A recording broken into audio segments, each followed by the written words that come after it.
नगर पालिक निगम रीवा के 45 जो वार्ड हैं उसमें सभी वार्डों में अवैध रूप से प्लाटिंग हो रही हैं।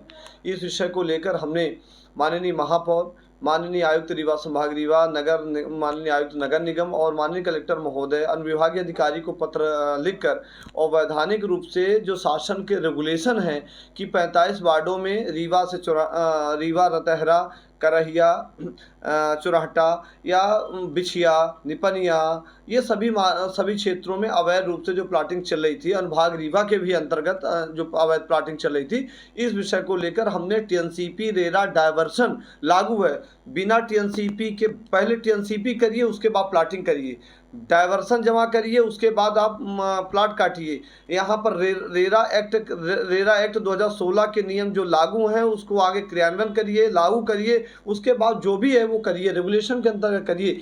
पर हमने कई बार आवेदन आपके सामने दे रहे हैं कि हमने कई आवेदन दिए हुए हैं। ये नगर निगम कमिश्नर साहब को, माननीय महापौर साहब को हमने आवेदन दिया है कि लगातार करहिया पर, चुराहटा पर, बिछिया पर, रतहरा पर शासन के नियमों के विपरीत लगातार अवैध रूप से प्लाटिंग की जा रही है, जिसमें शांति इंफ्रा करके जो है उनके द्वारा जो उपेंद्र सिंह हैं, इसके बाद करहिया में राजस्व निरीक्षक तहसील हुजूर रीवा में जो भूमि खसरा क्रमांक 363, 366 आराजी के तौफीक उनका खान साहब उनका नाम है, इस प्रकार की वो प्लाटिंग कर रहे हैं।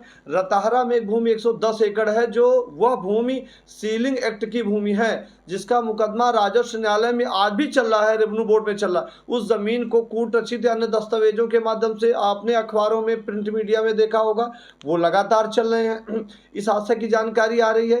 तो इसी प्रकार बिना टीएनसीपी के, बिना रेरा के, बिना डायवर्सन के बिछिया में विंड एक ग्रुप है, विंड ग्रुप के द्वारा लगातार उस जमीन को विक्रय, हम ये कहते हैं कि यदि टीएनसीपी नहीं है तो कैसे परमिशन मिल जाती है। माननीय मंत्री जी जो मध्य प्रदेश सरकार चलाते हैं, मध्य प्रदेश सरकार के उप मुख्यमंत्री हैं, जिनके संचालन संधारण में प्रदेश चल रहा है, उनके द्वारा वो शांति इंफ्रा में जाते हैं, उसका उद्घाटन कर देते हैं। तो उद्घाटन करने से क्या कॉलोनी वैध हो जाएगी? इसी प्रकार कल एक समाचार पत्रों में बड़ी बड़ी होर्डिंग है कि एक समाचार उनके द्वारा संचालित किया जा रहा है कि विंड ग्रुप के द्वारा संचालित किया जा रहा है, जो ग्रुप हैं, तो क्या उसके उद्घाटन, कंपनी के उद्घाटन के बाद क्या वो सब वैध हो जाएंगे? तो लगातार फर्जी, अवैधानिक तरीके से, नियम विरुद्ध तरीके से, बिना टीएनसीपी के, बिना रेरा के, बिना डायवर्सन के रीवा 45 वार्ड अनुभाग रीवा में प्लाटिंग करके विक्रय की जा रही है। इस आशय का हमने कई बार पत्राचार कर रहे हैं, ये हमने आवेदन दिया है, हमने आराजी तक का मेंशन किया है, हमने लिखा है कि 45 वार्डों में नियम विरुद्ध तरीके से प्लाटिंग हो रही है। क्या माननीय मंत्री जी के उद्घाटन कराने के बाद क्या कॉलोनी वैध हो जाएंगी? तो इस प्रकार क्या कॉलोनियाँ वैध हो रही हैं? उनकी सभा करने से, क्या उस क्षेत्र में सभा करने से, क्या उनके उद्घाटन करने से, क्या उनके कार्यालय के उद्घाटन कराने से क्या कॉलोनियाँ वैध हो जाएंगी? तो हमारे मानना लगातार कि उपेंद्र सिंह जी, विंड ग्रुप, रताहरा, यहाँ अवैध रूप से पूरे 45 वार्डों में अनुभाग रीवा में अवैध रूप से प्लाटिंग हो रही, यहाँ तक कि नदी नाले विक्रय किए जा रहे हैं। तो इस आशय के हमने कई बार आवेदन दिए हैं। हमने माननीय आयुक्त महोदय रीवा संभाग, जहाँ एफआईआर लिखानी चाहिए, जहाँ रजिस्ट्री पर रोक लगानी चाहिए, रजिस्ट्री पर रोक लगा देनी चाहिए कि जब तक टीएनसीपी रेरा डायवर्सन नहीं हो जाते हैं तब तक किसी प्रकार का विक्रय नहीं किया जाएगा। तो लगातार विक्रय हो रहे हैं, लगातार शासन के नियमों की अनदेखी हो रही, सीलिंग एक्ट की भूमि विक्रय हो रही है। लगा आपने अभी बीते दिनों अनुविभागीय अधिकारी से आपकी मुलाकात हुई, क्या कुछ बात हुई? अधिकारियों क्या कुछ कहने? देखिए, अनुविभागीय अधिकारी आयुक्त नगर निगम रीवा को हमने इस आशय का एक पत्र दिया है कि जो अवैधानिक प्लाटिंग हो रही है उस पर एफआईआर दर्ज की जानी चाहिए।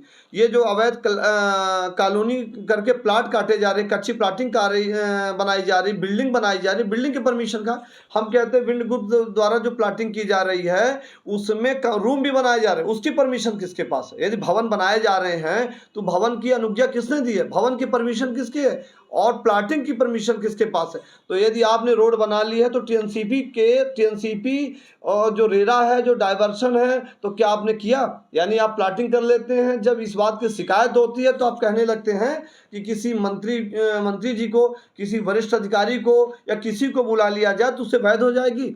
अवैध कॉलोनियाँ लगातार बनाई जा रही हैं, अवैध कॉलोनियाँ लगातार प्लाटिंग की जा रही, इस पर एफआईआर होनी चाहिए, जांच होनी चाहिए।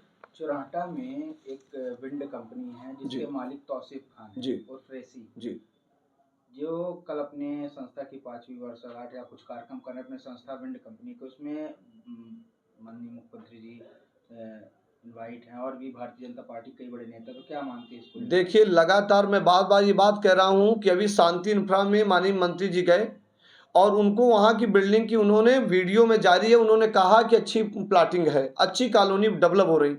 हम भी कहते हैं अच्छी कॉलोनी लोग बनाए, हम कॉलोनी के विरोध में नहीं। उसी प्रकार अब तौफीक जो आप बता रहे खान साहब हैं और रेसी भाई साहब हैं, वो अपनी कॉलोनी बना रहे हैं, वो कॉलोनी बना के वो अपनी संस्था की वर्षगांठ मना रहे हैं। तो मंत्री जी को बुलाने का आशय मात्र ही है खान साहब का कि वो उस बिल्डिंग में उसको वैध कर दिया जाए। यानी जो अधिकारियों की नज़र जा रही, जो उनको नोटिसें जाती होंगी, जो उन पर दबाव होगा, कार्रवाई करने की प्रक्रिया होगी, वो रुक जानी चाहिए। यानी माननीय मंत्री जी के जाने के बाद उन पर कार्रवाई नहीं होगी।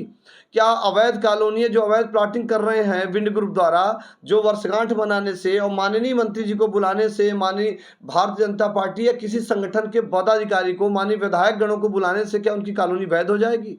क्या अवैध तरीके से जो संचालित काम कर रहे हैं क्या वैध हो जाएंगे? तो ये नियम विरुद्ध है, शासन के नियमों की अनदेखी है, ये प्रक्रिया के विपरीत है। हम इसकी जांच की मांग कर रहे हैं और हम माननीय इस विषय को लेकर शासन स्तर में लगातार आवेदन दे रहे हैं और आज भी आवेदन माननीय आयुक्त महोदय रीवा संभाग को आवेदन दिए हैं और जांच की मांग कर रहे हैं।